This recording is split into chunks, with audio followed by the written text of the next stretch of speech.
요즘은 각자 지낸다고요, 어머니. 경비실에 맡겨달라니. 이게 자식이냐? 당일 근무라서 못 가요. 선물은 놔두고 갑니다. 제가 이런 이야기를 하게 될 줄은 정말 몰랐습니다. 73년을 살아오면서 이렇게 마음이 무너지는 일이 있을 줄이야. 아내 영자와 함께 수도권 변두리 작은 아파트에서 조용히 살고 있는 문태섭이라고 합니다. 올해 추석이 다가오던 그날을 지금도 생생히 기억합니다. 9월의 끝자락 아침부터 아내가 부산스럽게 움직이고 있었죠. 여보, 도현이네 올 시간이 됐는데 뭘 해줄까요? 영자는 벌써부터 냉장고를 뒤적이며 재료를 꺼내고 있었습니다.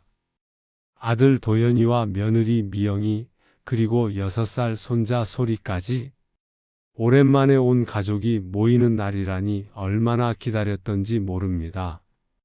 하지만 오후 3시쯤 현관 초인종이 울렸을 때부터 뭔가 이상했습니다.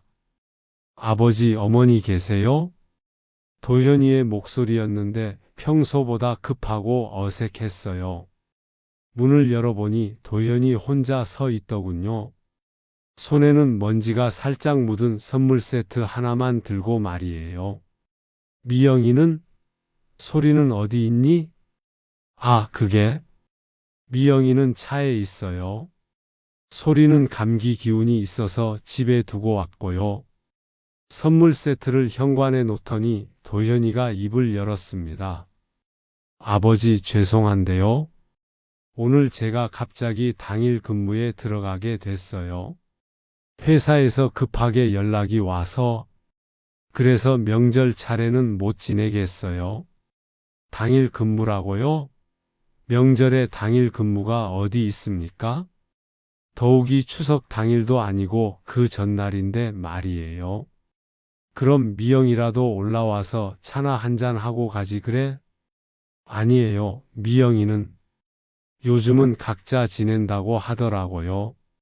명절도 각 집에서 알아서 하는 게 편하다고 해서 각자 지낸다고요? 이게 무슨 소리입니까? 명절이 뭐가 그렇게 불편하다는 건지 가족이 모여서 차례를 지내고 이야기 나누는 게 그렇게 싫은 일인지 도무지 이해가 안 됐습니다. 아내 영자가 부엌에서 나와 당황스러운 표정으로 물었어요. 그럼 소리는 언제 보지? 할머니가 얼마나 기다렸는데. 나중에 시간 될 때 한번 데리고 올게요. 나중에라니. 언제가 나중이란 말입니까? 도연이는 시계를 보더니 서둘러 인사를 했습니다. 그럼 저는 이만 가볼게요. 회사에 늦으면 안 되거든요. 그리고는 정말 바람처럼 사라져 버렸어요. 문을 닫고 나서 아내와 저는 한동안 말을 못했습니다. 거실에는 우리가 정성껏 준비한 음식들이 그대로 놓여 있었고 남은 건 먼지 묻은 선물 세트 하나뿐이었어요. 여보, 이게 뭐예요? 영자가 선물 세트를 뜯어보더니 헛웃음을 지었습니다. 유통기한이 한 달도 채 안 남은 과자들과 며칠 전 할인 매장에서 본 것 같은 캔 음료수들이 들어 있었거든요. 작년에 받은 선물을 다시 포장한 건 아닐까요? 정말 그럴 것 같았어요. 포장지도 깔끔하지 않았고 상자 모서리도 눌려 있었거든요. 그날 저녁 우리 부부는 준비한 음식을 앞에 두고 씁쓸한 식사를 했습니다. 결혼하고 6년이 지났는데 며느리 미영이는 점점 더 우리와 거리를 두고 있었어요. 처음에는 이해하려고 했습니다. 요즘 젊은 사람들은 다르니까, 며느리도 직장이 있으니까 바쁘겠다 싶어서요. 하지만 시간이 지날수록 그게 바쁨 때문이 아니라는 걸 알게 됐죠? 작년부터 미영이는 우리 집 출입 비밀번호를 바꿔달라고 했어요. 혹시 모르니까 미리 연락하고 오시면 안 될까요? 라면서 말이죠. 연락하고 오라니요. 친정 부모도 아니고 시댁에 오는데 미리 연락을 해야 한다는 게 말이 됩니까? 더 황당한 일도 있었어요. 몇 달 전에는 소리 얼굴이 보고 싶어서 집에 갔는데 초인종을 아무리 눌러도 나오지 않더라고요. 분명히 집에 있는 것 같았는데 말이에요. 나중에 도현이한테 전화해서 물어보니 이런 답이 돌아왔습니다. 아, 그때 미영이가 소리랑 낮잠 자고 있어서 못 들었나 봐요. 다음부터는 경비실에 연락해서 올라가도 되는지 물어보고 오세요. 경비실에 연락해서 올라가도 되는지 물어보라고요? 손자를 보러 가는데 경비실 허락을 받아야 한다는 겁니까? 그 일이 있고 나서 며칠 뒤 아내가 소리 간식을 사서 갔는데 문 앞에 쪽지가 붙어 있었대요. 앞으로는 경비실에 맡겨주세요. 감사합니다. 차가운 글씨로 적힌 그 쪽지를 보는 순간 가슴이 무너지는 것 같았어요. 경비실에 맡기라니요. 우리가 무슨 택배입니까? 손자에게 주려고 정성스럽게 준비한 간식을 경비실에 맡기라니 이게 말이 됩니까? 그런데 더 기가 막힌 건 뭔지 아십니까? 도현이네 집 전세금과 매입 자금에 우리 돈이 상당히 들어갔거든요. 3년 전에 전세로 이사할 때 부족한 돈 2천만 원, 작년에 매입할 때 또 3천만 원. 우리가 평생 모은 돈의 절반 가까이를 보탰어요. 아버지, 어머니 덕분에 이렇게 좋은 집에서 살 수 있게 됐어요. 정말 감사해요. 그때는 미영이도 그렇게 말했거든요. 손을 꼭 잡으며 고마워했어요. 하지만 집 매입이 끝나고 나서부터 태도가 완전히 바뀌었습니다. 마치 우리가 신세를 진 사람인 것처럼 아니면 귀찮은 존재인 것처럼 대하기 시작했어요. 아들 도현이도 마찬가지였어요. 예전에는 그래도 일주일에 한 번씩은 안부 전화라도 했는데 요즘은 한 달에 한 번도 연락이 없을 때가 많아요. 바빠서 그런가 보다 하고 이해하려고 했지만 정작 급하게 돈이 필요하거나 도움이 필요할 때는 바로 연락이 오더라고요. 몇 달 전에는 이런 일도 있었어요. 도현이가 갑자기 전화를 해서 차를 바꾸려고 하는데 돈이 부족하다고 하더라고요. 아버지, 죄송한데 500만 원만 빌려주실 수 있을까요? 차가 너무 오래돼서 수리비가 더 들어갈 것 같거든요. 500만 원이라니요. 적은 돈이 아니죠. 하지만 아들이 필요하다고 하니까 어쩌겠어요. 우리는 주저없이 돈을 보내줬습니다. 그런데 그 이후로 또 연락이 뜸해졌어요. 돈을 빌려준 것에 대한 감사 인사도 언제 갚겠다는 얘기도 없었고요. 여보, 우리가 뭔가 잘못한 게 있을까요? 아내가 가끔 이런 얘기를 해요. 며느리가 이렇게 거리를 두는 게 혹시 우리 잘못은 아닌지, 뭔가 기분 상하게 한 일이 있었던 건 아닌지 말이에요. 저도 계속 생각해 봤어요.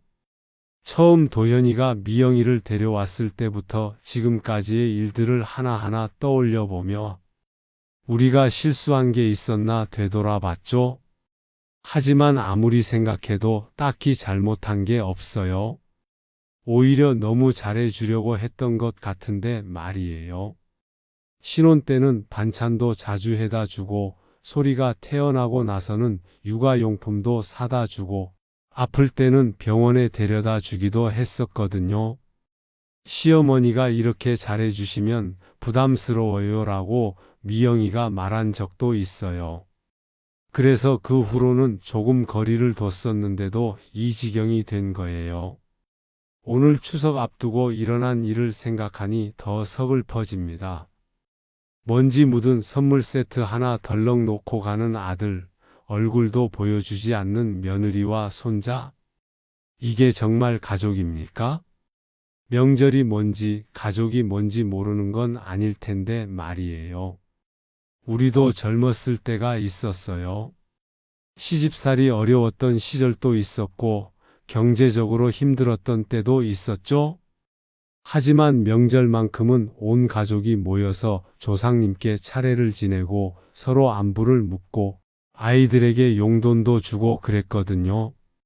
그런데 요즘 젊은 사람들은 그런 게 다 귀찮고 불편한 일이라고 생각하는 것 같아요. 각자 지낸다는 도현이의 말이 계속 귀에 맴돕니다. 언제부터 우리가 각자 지내야 할 사람이 된 걸까요? 그날 밤 잠자리에서 아내와 이런저런 얘기를 나눴어요. 여보, 우리가 너무 집착하는 건 아닐까요?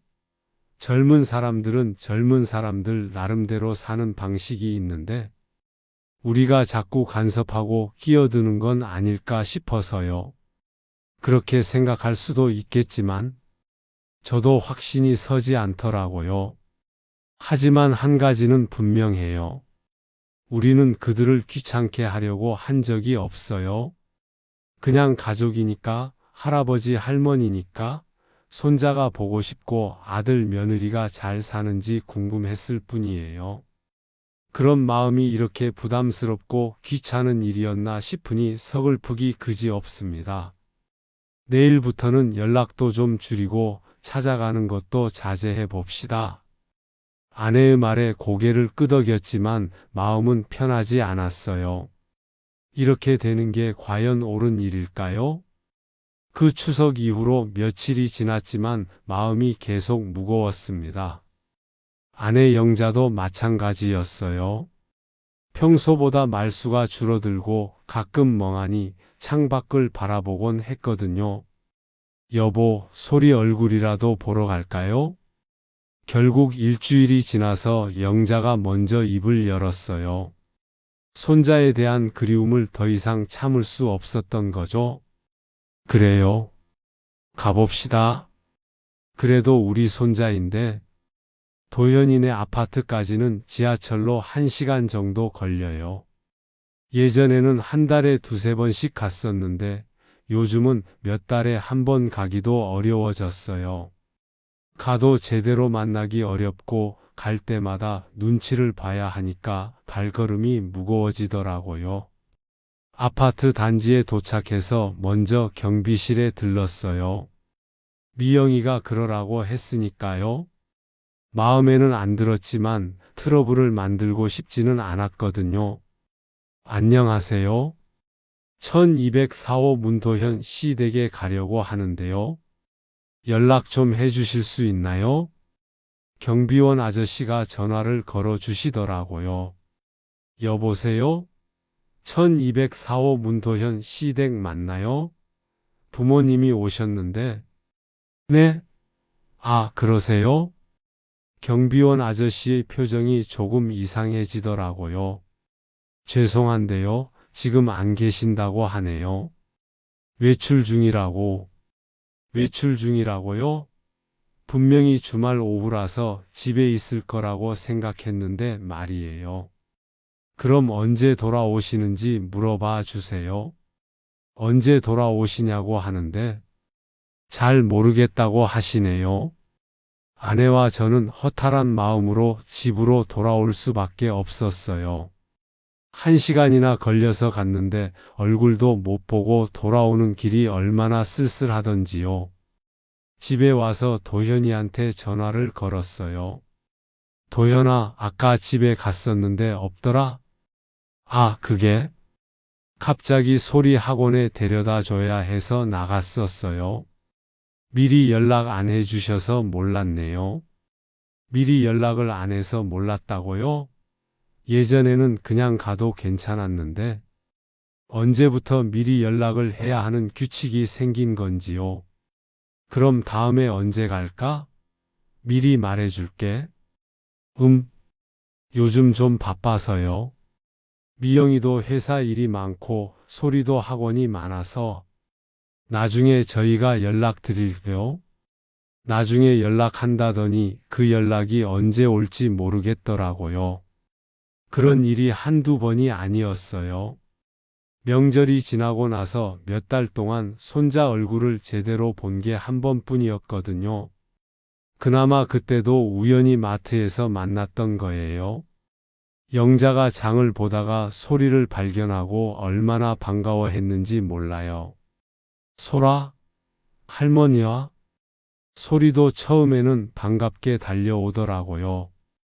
그런데 미영이가 황급히 다가와서 소리 손을 잡아 끌었어요. 죄송해요. 어머님, 급한 일이 있어서 소라 엄마랑 가야 해. 할머니랑 조금만 더 있으면 안 돼요? 소리가 아쉬워하는데도 미영이는 단호했어요. 안 돼. 늦으면 안 되거든. 그리고는 정말 바람처럼 사라져 버렸어요. 영자가 얼마나 실망스러워했는지 모릅니다. 손자가 할머니를 좋아하는데 왜 이렇게 말리는 건지 모르겠어요. 집에 와서도 한참을 우울해했어요. 더 기가 막힌 일도 있었어요. 몇 주 전에는 소리 생일이어서 선물을 사들고 갔는데 아예 문을 열어주지 않더라고요. 초인종을 아무리 눌러도 반응이 없어서 전화를 걸었더니 이런 답이 돌아왔어요. 아, 어머님. 오늘 소리 컨디션이 안 좋아서 일찍 재웠거든요.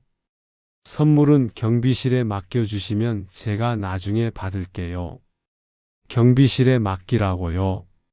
손자 생일 선물을 경비실에 맡기라니? 이게 말이 됩니까?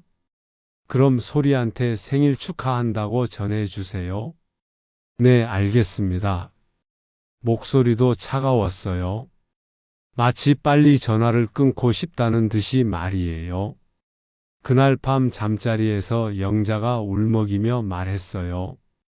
여보, 우리가 무슨 죄를 지었길래 이런 대우를 받아야 하는 걸까요? 정말 그래요. 우리가 무슨 잘못을 했다고 이런 취급을 받아야 하는 건지 모르겠어요. 더욱 황당한 건 경제적인 부분이었어요. 작년에 도현이네가 전세에서 매매로 전환할 때 저희가 얼마나 도와줬는지 아세요? 전체 매매가의 30% 가까이를 저희가 보탰어요. 3천만 원이라는 큰 돈을 말이에요.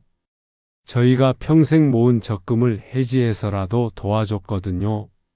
아버지, 어머니 도움 없었으면 이 집 못 샀어요. 정말 감사합니다. 그때 미영이가 그렇게 말했어요. 눈물까지 글썽이면서 말이에요. 앞으로 더 잘할게요. 자주 연락드리고 소리도 자주 보여드릴게요. 그런데 집 계약이 끝나고 이사가 완료되고 나니까 태도가 180도 바뀌었어요. 예전에는 그래도 한 달에 두세 번은 안부 전화라도 했는데 요즘은 한 달에 한 번도 연락이 없을 때가 더 많아요.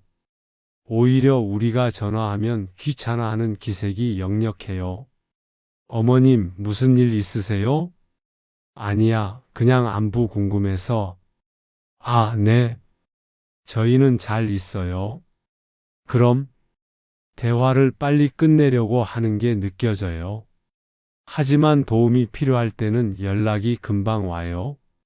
몇 달 전에도 차 수리비가 필요하다고 해서 500만 원을 보내줬거든요.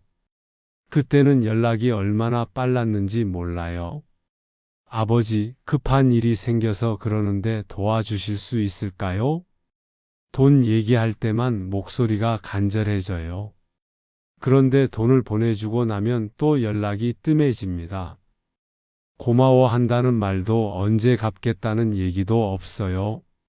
그냥 도와주신 거죠? 라는 식이에요. 저희가 부자도 아니고 연금으로 간신히 살아가는 노인네들인데 말이에요. 가장 서글픈 건 출입 비밀번호를 바꾼 일이에요. 작년 말에 갑자기 도현이한테서 연락이 왔어요. 아버지, 죄송한데요. 집 비밀번호를 바꿔야 할 것 같아요. 보안상 문제가 있을 수 있다고 해서. 보안상 문제라고요? 우리가 무슨 위험한 사람입니까? 그럼 새 비밀번호 알려줄게. 아니에요. 앞으로는 미리 연락하고 오시면 문 열어드릴게요. 미리 연락하고 오라고요. 시댁에 가는데 미리 허락을 받아야 한다는 겁니까? 갑자기 그렇게 바뀌면 우리는 어떻게 해? 죄송해요. 미영이가 요즘 젊은 사람들은 다 그렇게 한다고 해서요. 젊은 사람들은 다 그렇게 한다고요? 그럼 우리는 뭐가 됩니까? 그날 이후로 정말 불편해졌어요. 갑자기 보고 싶어서 가고 싶어도 먼저 전화해서 양해를 구해야 하고 때로는 안 된다는 답변을 듣기도 해요. 오늘은 좀 곤란해요.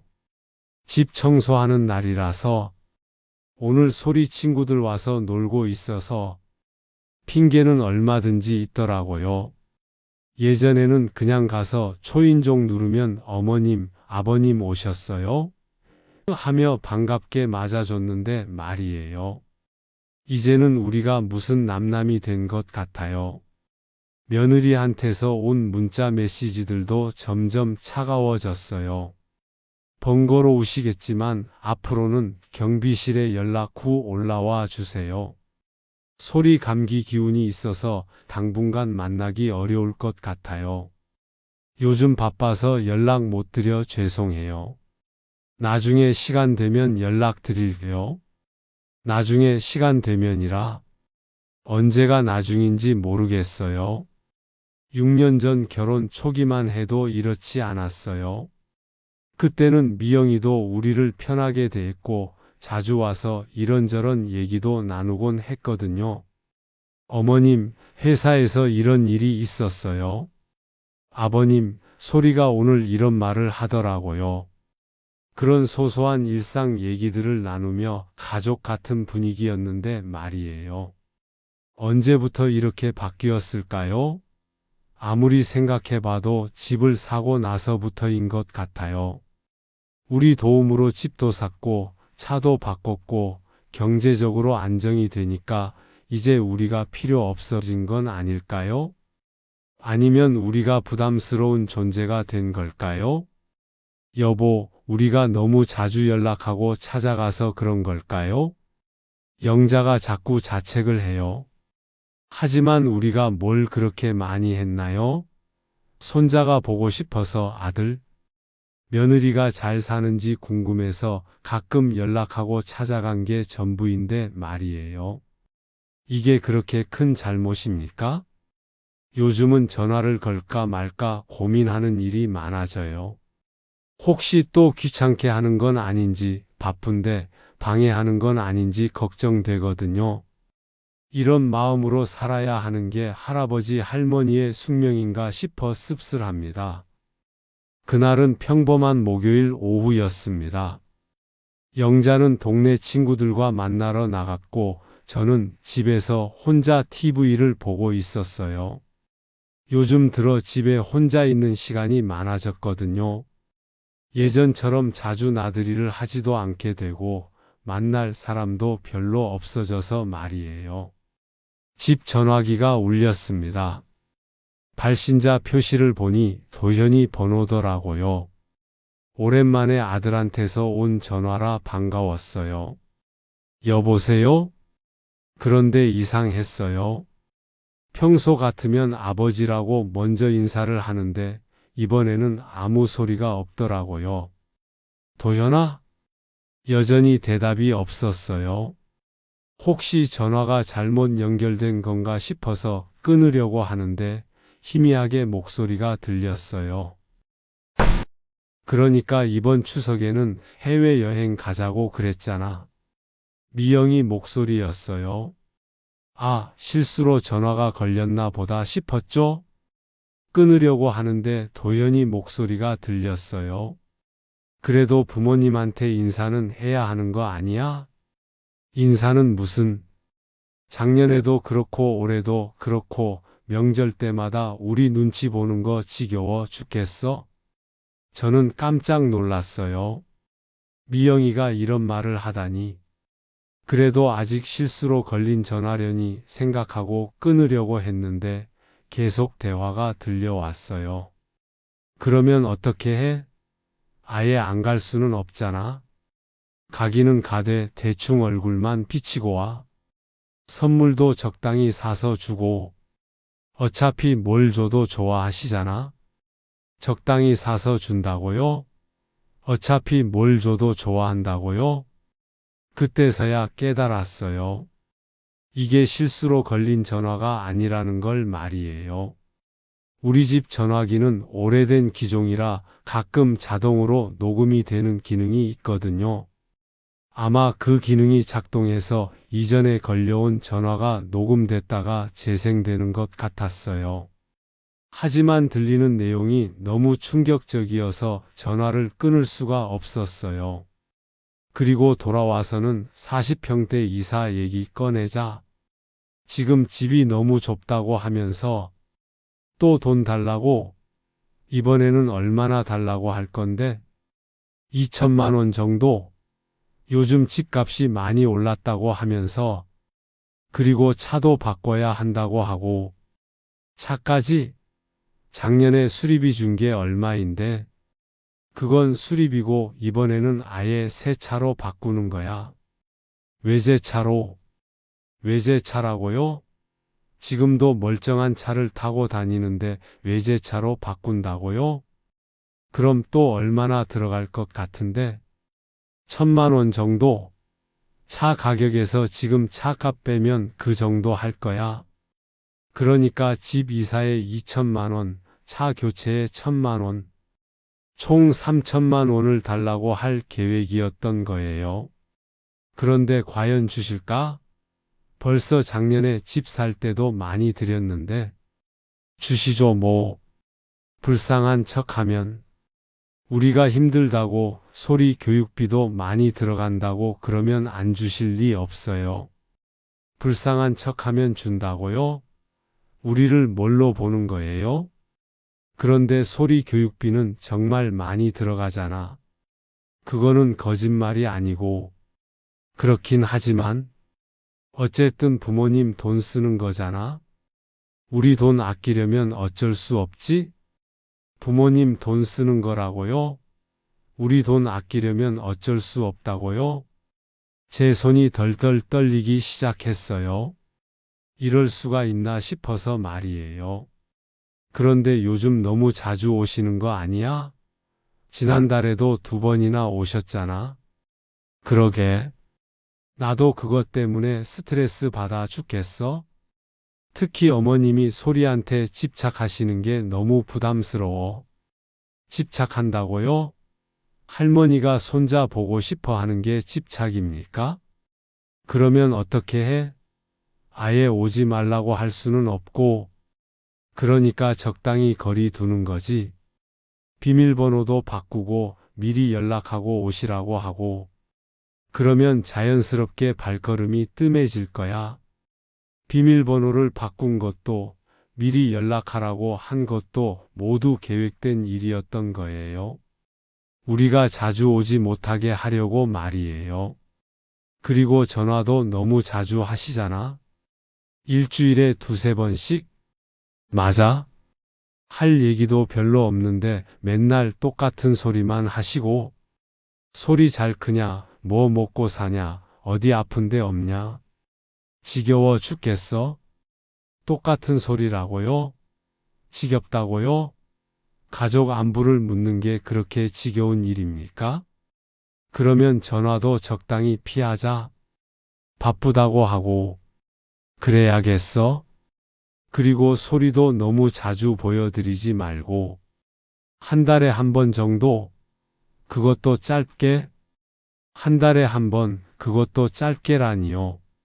손자를 보는 것도 시간 제한이 있다는 겁니까? 근데 또 돈 달라고 하면 어떻게 할 거야?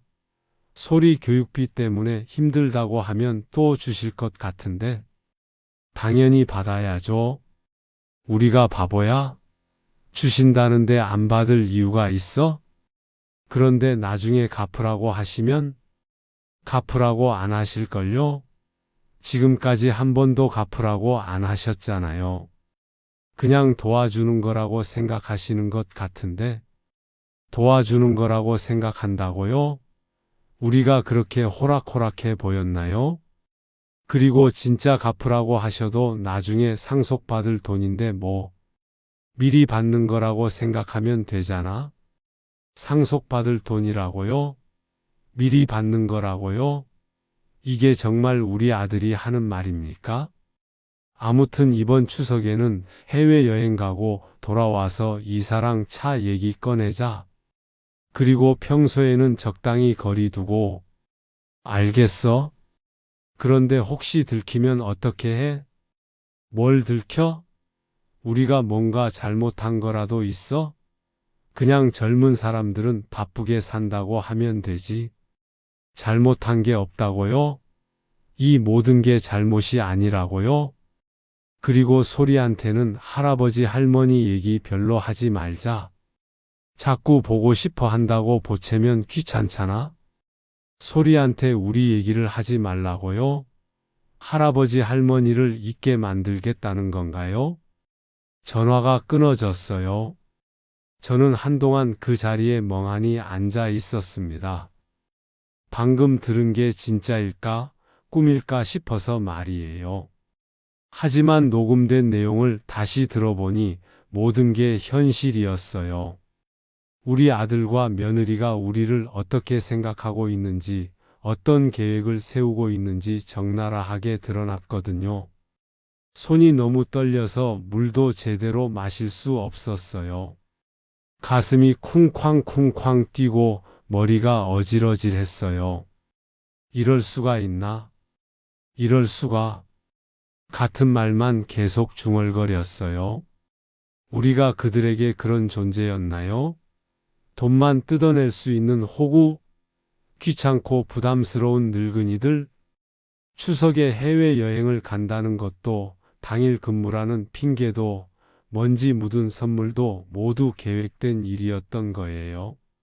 그리고 돌아와서는 또 돈을 달라고 할 예정이었고요.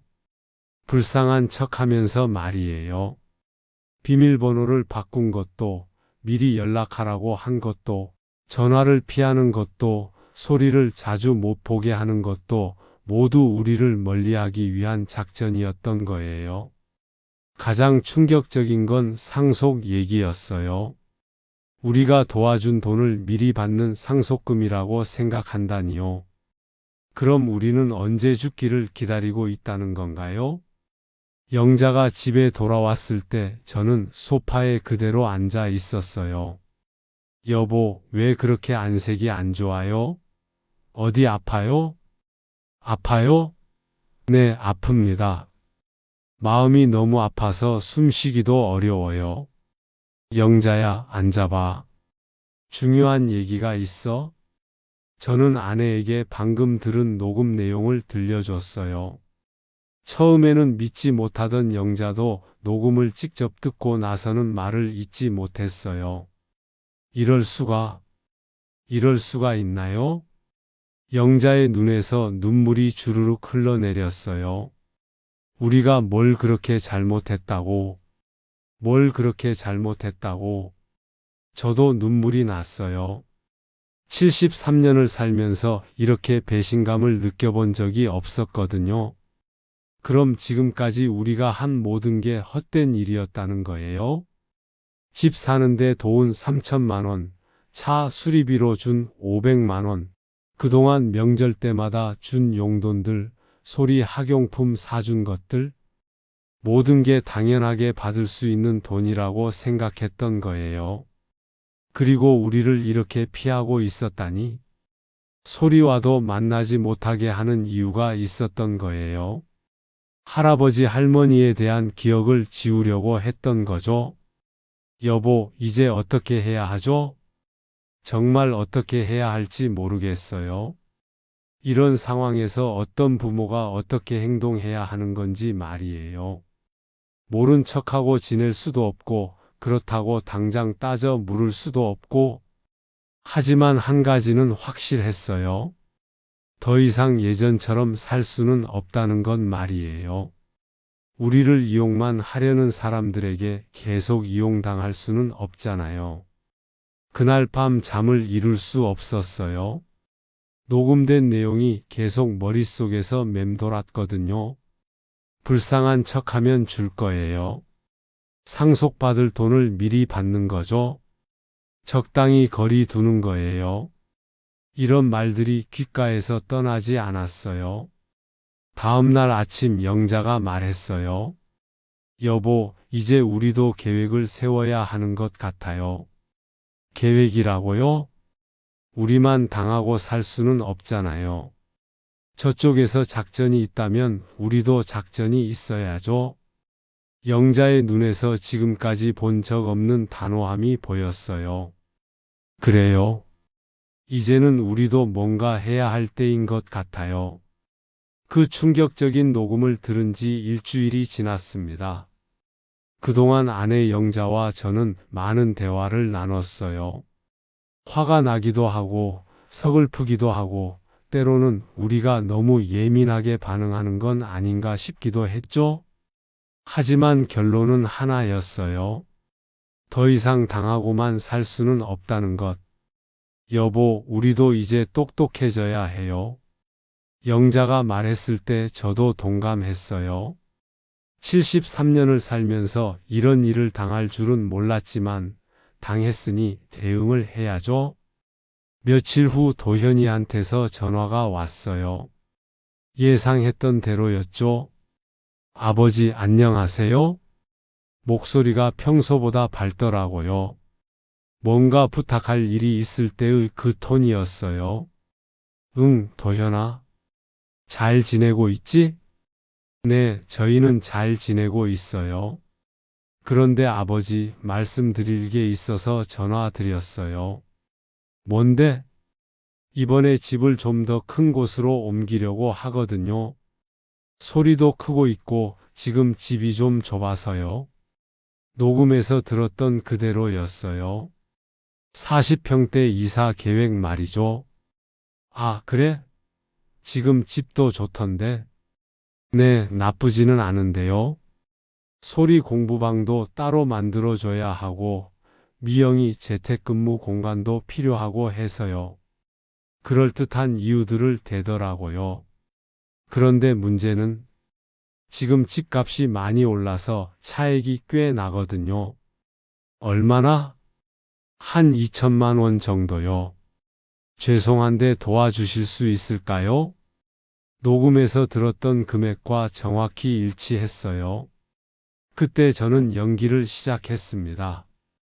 2천만 원이라 큰 돈인데 죄송해요, 아버지.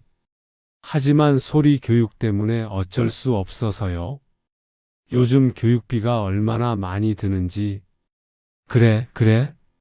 소리 교육은 중요하지. 목소리에 고민하는 기색을 넣었어요. 그런데 우리도 여유가 많지 않아서 좀 생각해 볼게. 네, 급하지 않으니까 천천히 생각해 보세요. 급하지 않다고요? 녹음에서는 추석 이후 바로 얘기하자고 했으면서 말이에요. 며칠 후에 미영이한테서도 전화가 왔어요. 어머님, 안녕하세요. 응, 미영아. 잘 지냈니? 네, 저희는 잘 지냈어요. 그런데 어머님, 도현이가 이사 얘기 말씀드렸죠? 응, 들었어. 사실 저희가 많이 고민했거든요. 어머님, 아버님께 또 부탁드리는 게 송구스러워서요. 송구스럽다고요? 녹음에서는 불쌍한 척하면 줄 것이라고 했으면서요. 하지만 소리 장래를 생각하면 교육 환경이 좋은 곳으로 가야 할 것 같아서요. 그래, 소리 교육은 중요하지. 정말 감사해요. 그리고 차도 너무 오래돼서 수리비가 계속 들어가거든요. 차 얘기가 나왔네요. 이것도 녹음에서 들었던 내용이에요. 아예 바꾸는 게 낫겠다 싶어서요. 외제차로요. 외제차? 네, 중고로 살 건데도 1,000만 원 정도 더 필요해서요. 역시 녹음 내용과 똑같았어요. 1,000만 원이라고 했죠? 그러면 총 3천만 원이네? 죄송해요. 정말 죄송한데 소리 아빠로서 좀 더 나은 환경을 만들어주고 싶어서요. 소리를 핑계로 대고 있었어요. 녹음에서 들었던 그대로 말이에요. 그때 저는 예상 밖의 반응을 보였습니다. 그래, 알겠어. 도와줄게. 네? 정말요? 미영이가 깜짝 놀라는 목소리였어요. 그래?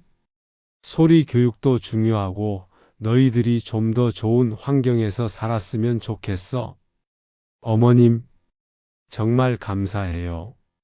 그런데 조건이 있어? 네, 뭐든지 말씀하세요. 더 큰 집으로 이사하고 외제차도 사면 우리도 가끔 초대해줘야지. 소리도 자주 보여주고. 당연하죠. 더 자주 뵙게 될 거예요. 거짓말이라는 걸 알면서도 듣고 있으니 기가 막혔어요. 그리고 차도 한번 태워줘야 해. 외제차가 어떤 건지 궁금하거든. 네, 물론이에요. 목소리가 한껏 밝아졌어요. 돈을 받을 수 있다는 확신이 들었나 봐요. 그날 저녁 영자와 대화했어요. 여보, 정말 돈을 주실 거예요? 줄 거야. 하지만 우리 방식으로.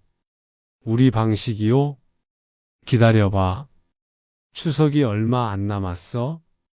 추석까지는 보름 정도 남아 있었어요. 녹음에서 들었듯이 그들은 추석에 해외여행을 갈 예정이었죠? 그동안 저희는 준비를 했어요. 먼저 은행에 가서 3천만 원을 인출할 수 있도록 준비했죠? 정말 줄 돈은 아니지만 그들의 반응을 보기 위해서였어요. 그리고 작은 녹음기도 하나 샀어요. 결정적인 순간에 필요할 것 같아서 말이에요. 추석 연휴가 시작되기 전날 도현이한테서 예상했던 전화가 왔어요. 아버지, 죄송한데요. 이번 추석에 회사에서 갑자기 해외 출장을 가게 됐어요. 해외 출장이라고 하네요. 녹음에서는 해외여행이라고 했는데 말이에요. 그래? 언제 가는데? 내일 아침 비행기로요. 일주일 정도 있다가 올 예정이에요. 그럼 추석 차례는 못 지내겠어요. 정말 죄송해요. 목소리에 미안한 기색이라고는 전혀 없었어요. 그래, 어쩔 수 없지? 일이 우선이니까. 정말 죄송해요. 돌아와서 꼭 인사드릴게요. 그리고 일주일 후 정말 연락이 왔어요. 아버지, 출장 다녀왔어요. 오늘 시간 되시면 인사드리러 갈게요. 그래, 와라. 그리고 이사랑 차 얘기도 좀 하고 싶어서요. 역시 돈 얘기를 하려고 오는 거였어요. 오후 3시쯤 도연이와 미영이가 왔어요. 소리도 데리고 왔더라고요. 할아버지, 할머니. 소리가 반갑게 달려왔어요. 오랜만에 보는 손자가 얼마나 반가웠는지 모릅니다. 소리 많이 컸네. 할아버지가 얼마나 보고 싶었는지 몰라. 저도 보고 싶었어요. 그런데 미영이가 소리를 불러 세웠어요. 소라, 엄마 아빠랑 할아버지 할머니 얘기 있으니까 방에서 놀고 있어. 네. 소리가 아쉬워하면서 방으로 들어갔어요. 그럼 이사 얘기부터 할까? 도연이가 먼저 꺼냈어요. 응, 알겠어. 근데 그 전에 궁금한 게 있어? 뭔데요? 저는 준비해둔 녹음기를 틀었어요. 이게 뭔지 들어볼래? 녹음기에서 그들의 목소리가 흘러나왔어요. 그러니까 이번 추석에는 해외여행 가자고 그랬잖아. 그래도 부모님한테 인사는 해야 하는 거 아니야? 인사는 무슨? 지겨워 죽겠어? 도현이와 미영이의 얼굴이 순식간에 하얗게 변했어요. 그리고 돌아와서는 40평대 이사 얘기 꺼내자. 지금 집이 너무 좁다고 하면서 2천만 원 정도? 그리고 차도 바꿔야 한다고 하고 외제차로 1,000만 원 정도. 녹음이 계속 나오는 동안 둘은 한마디도 못했어요. 불쌍한 척하면 줄 거예요. 상속받을 돈을 미리 받는 거죠. 이 부분이 나왔을 때 미영이가 무릎을 꿇었어요. 어머님, 죄송해요. 정말 죄송해요. 그리고 적당히 거리 두는 거예요. 비밀번호도 바꾸고 도현이도 말문이 막혔어요. 아버지, 이건 뭐야? 설명해봐. 죄송해요. 정말 죄송해요. 소리한테는 할아버지 할머니 얘기 별로 하지 말자. 자꾸 보고 싶어 한다고 보채면 귀찮잖아. 이 부분에서 영자가 눈물을 흘렸어요. 소리까지 우리와 떨어뜨리려고 했구나. 어머님, 정말 죄송해요. 변명의 여지가 없어요. 미영이가 계속 고개를 숙이고 있었어요. 그럼 이제 어떻게 할 건데? 제가 차분하게 물었어요. 용서해 주세요. 다시는 이런 일 없을게요. 용서? 뭘 용서해 달라는 거야? 저희가 잘못 생각했어요. 그때 저는 준비해둔 서류들을 꺼냈어요. 여기 보너라. 부동산 매매 계약서와 자동차 매매 계약서였어요. 이게 뭐예요? 너희 집 처분하는 계약서야. 그리고 차도 회수하는 거고. 네? 둘이 동시에 소리쳤어요. 우리 돈으로 산 집이고 차잖아. 이제 다시 가져가는 거야. 아버지, 그러시면 저희는 어떻게 해요? 그건 너희가 알아서 해. 전세라도 구해서 살든지. 소리 교육은 어떻게 하고요? 그것도 너희가 알아서 해. 우리 상관없어? 미영이가 울기 시작했어요. 어머님, 제발. 소리 때문이라고. 소리를 우리와 떨어뜨리려고 했으면서 정말 잘못했어요. 앞으로는 정말 잘할게요. 늦었어? 이미 늦었어. 그때 방에서 소리가 나왔어요. 엄마, 왜 울어요? 할아버지, 할머니, 무슨 일이에요? 순간 마음이 아팠어요. 하지만 돌이킬 수 없었어요. 소라, 할아버지가 이제 다른 곳으로 이사를 가게 됐어. 네? 왜요? 그냥 그렇게 됐어? 그럼 할아버지 할머니 못 봐요? 가슴이 찢어지는 것 같았지만 단호하게 말했어요. 그럴 수도 있지. 소리가 울기 시작했어요. 싫어요. 할아버지 할머니 보고 싶어요. 미영이가 소리를 안으려고 했지만 소리는 제게 달려왔어요. 할아버지, 가지 마세요. 그 순간이 가장 힘들었어요. 하지만 마음을 굳게 먹었어요. 소라, 할아버지도 소리 보고 싶지만 어쩔 수 없어. 그날 그들은 아무 말도 못하고 돌아갔어요. 며칠 후 집과 차 처분이 완료됐어요. 법적으로는 아무 문제 없었거든요. 우리 명의로 되어 있었으니까요. 도현이가 몇 번 전화했지만 받지 않았어요. 아버지, 제발 한 번만 더 기회를 주세요. 문자도 계속 왔지만 답하지 않았어요. 영자가 말했어요. 여보, 이렇게 하는 게 맞을까요? 맞아. 우리도 존중받고 살 권리가 있어.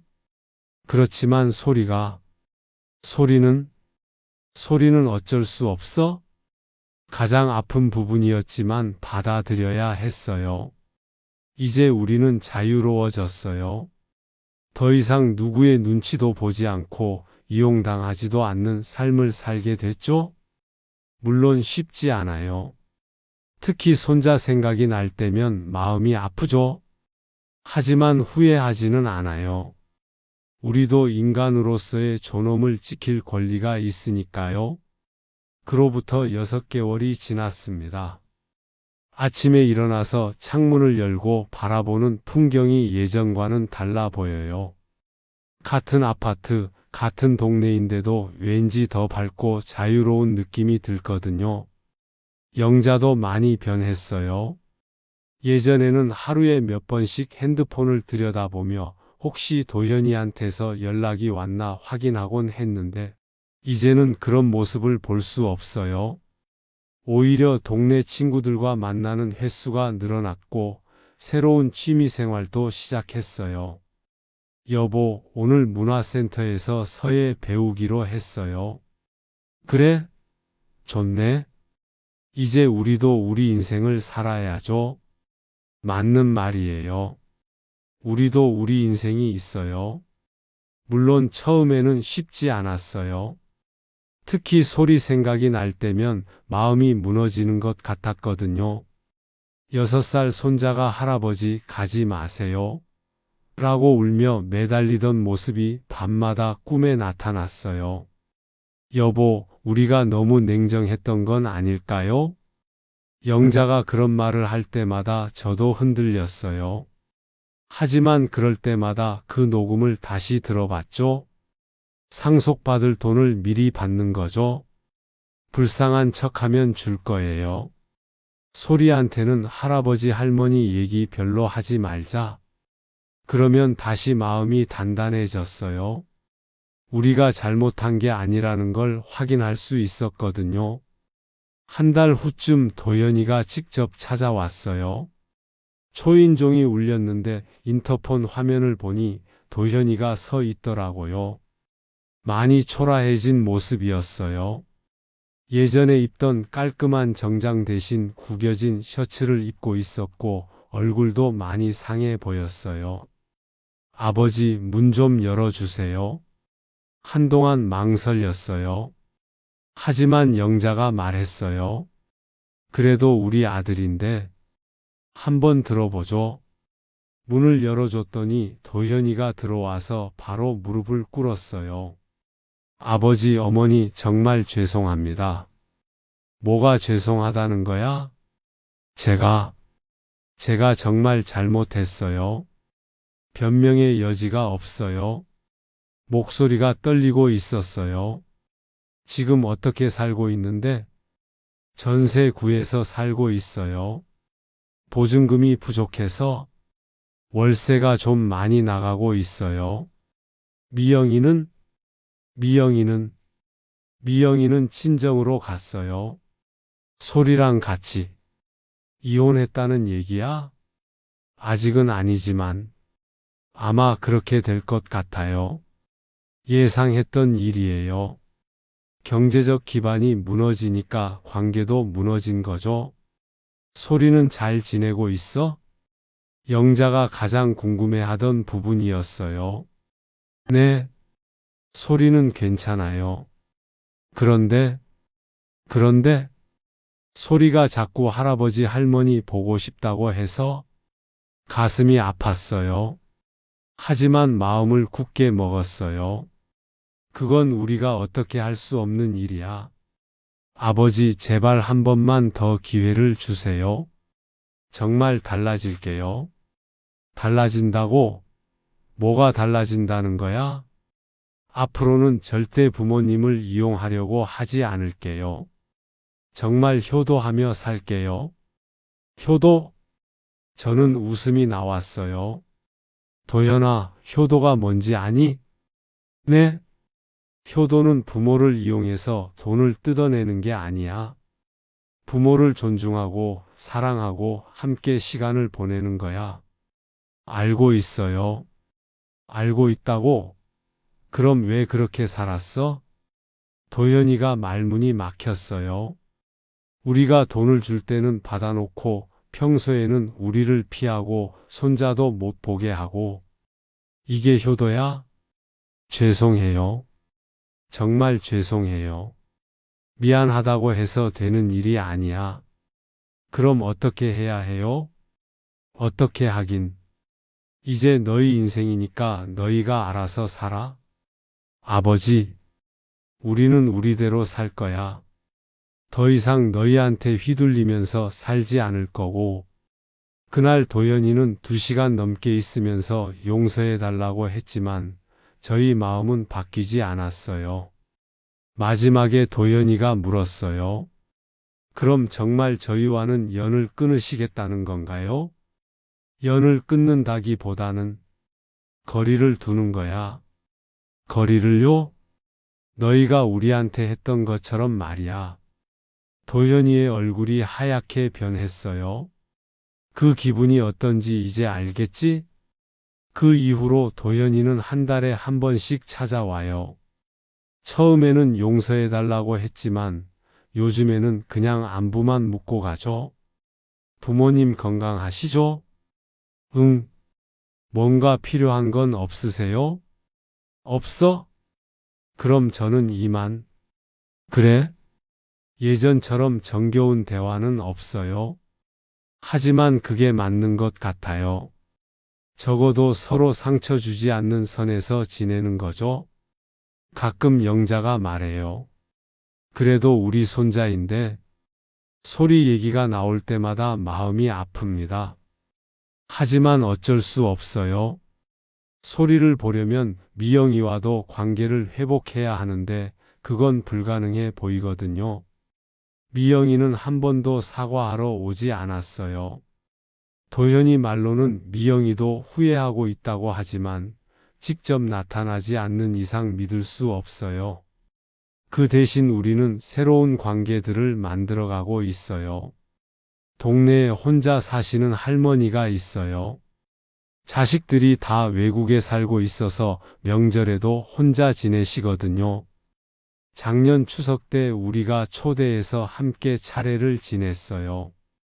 이렇게 해주셔서 고마워요. 오랜만에 가족 같은 분위기 느껴봐요. 그 할머니가 눈물을 흘리시더라고요. 우리도 좋아요. 이제 자주 함께 해요. 핏줄이 전부가 아니라는 걸 깨달았어요. 진짜 가족은 서로를 아끼고 존중하는 사람들이거든요. 영자도 동네 독거 어르신들과 모임을 만들었어요. 일주일에 한 번씩 모여서 함께 식사도 하고 이런저런 얘기도 나누고 해요. 여보, 우리가 이렇게 사는 게 더 행복한 것 같아요. 정말 그래요. 누군가의 눈치를 보며 사는 것보다 훨씬 자유롭고 편해요. 물론 경제적으로는 여유가 생겼어요. 도현이네 집과 차를 처분해서 받은 돈이 있어서 노후 걱정은 덜하게 됐거든요. 하지만 그보다 중요한 건 마음의 평화예요. 더 이상 언제 연락이 올까? 또 무슨 도움을 요청할까? 전전긍긍하지 않아도 되니까 얼마나 편한지 몰라요. 지난주에는 오랜만에 여행도 다녀왔어요. 제주도로 3박 4일 여행을 갔는데 정말 오랜만에 마음껏 즐겼어요. 예전에는 여행을 가려고 해도 혹시 도현이 내에서 급한 일이 생길까 봐 걱정했거든요. 실제로 몇 번은 여행 계획을 취소한 적도 있었고요. 여보, 우리 이제 진짜 자유로워졌네요. 제주도 바다를 바라보며 영자가 말했을 때 정말 그런 생각이 들었어요. 요즘 저는 이런 생각을 해요. 부모와 자식 관계도 결국은 인간 관계라는 것. 서로 존중하고 배려해야 지속될 수 있다는 것. 핏줄이라는 이유만으로 무조건 참고 견디는 것이 효도도 사랑도 아니에요. 때로는 선을 긋는 것이 서로에게 더 좋을 수 있어요. 우리 이야기를 들은 친구들 중에는 너무 냉정한 거 아니냐고 하는 사람들도 있어요.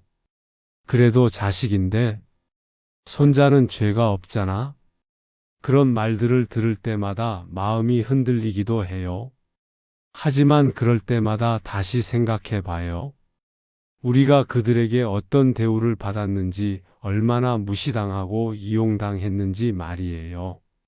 그리고 이제는 확신해요. 우리가 한 선택이 옳았다고. 물론 완벽한 해결책은 아니에요. 특히 손자 문제는 아직도 마음에 걸려요. 하지만 모든 상황에 완벽한 해결책이 있는 건 아니잖아요. 때로는 손실을 감수하더라도 자신의 존엄을 지키는 게 더 중요해요. 젊은 분들이 제 이야기를 들으면 어떤 생각을 할까요? 저 노인네들이 너무 심하다고 생각할 수도 있고, 우리도 부모님께 그렇게 하고 있는 건 아닌가 하고 반성할 수도 있겠죠? 어떤 생각을 하든 상관없어요. 다만 한 가지는 기억해 주셨으면 해요. 부모님도 감정이 있는 사람이라는 것, 무한정 베풀고 희생할 수 있는 존재가 아니라는 것, 그리고 가족이라는 이름으로 상대방을 이용하거나 상처 주는 것은 옳지 않다는 것. 지금 부모님과 어떤 관계를 맺고 계신가요? 혹시 부모님을 당연한 존재로 여기고 있지는 않나요? 경제적으로 도움이 필요할 때만 연락하고 평소에는 귀찮아하고 있지는 않나요? 명절이나 기념일을 부담스러워하고 대충 넘기려고 하지는 않나요? 만약 그렇다면 한번 생각해 보세요. 부모님이 어떤 기분일지 말이에요. 반대로 부모 입장에서 계신 분들도 있을 거예요. 자식들이 멀어져서 서운하고 외로우시겠지만 무작정 참기만 하지는 마세요. 때로는 분명하게 선을 긋는 것도 필요해요. 자신을 지키는 것도 중요하거든요. 정은 나누되 권리는 쥐어야 해요. 사랑은 주고받는 것이지 일방적으로 주기만 하는 게 아니에요. 지금 우리 부부는 행복해요. 물론 가끔 손자가 그립고 예전에 화목했던 시절이 그리워지기도 해요. 하지만 후회하지는 않아요. 우리도 존중받으며 살 권리가 있으니까요. 혹시 비슷한 상황에 계신 분들이 있다면 이것만은 기억해 주세요. 당신의 인생도 소중하다는 것을, 무조건 참는 것만이 답은 아니라는 것을, 때로는 용기 있는 선택이 모두에게 더 좋은 결과를 가져올 수 있다는 것을. 여러분은 어떻게 생각하시나요? 우리가 한 선택이 옳았을까요? 아니면 너무 냉정했을까요? 비슷한 경험이 있으시다면 어떻게 해결하셨는지도 궁금해요. 댓글로 여러분의 생각을 나누어 주세요. 우리 모두의 이야기가 누군가에게는 도움이 될 수 있을 테니까요.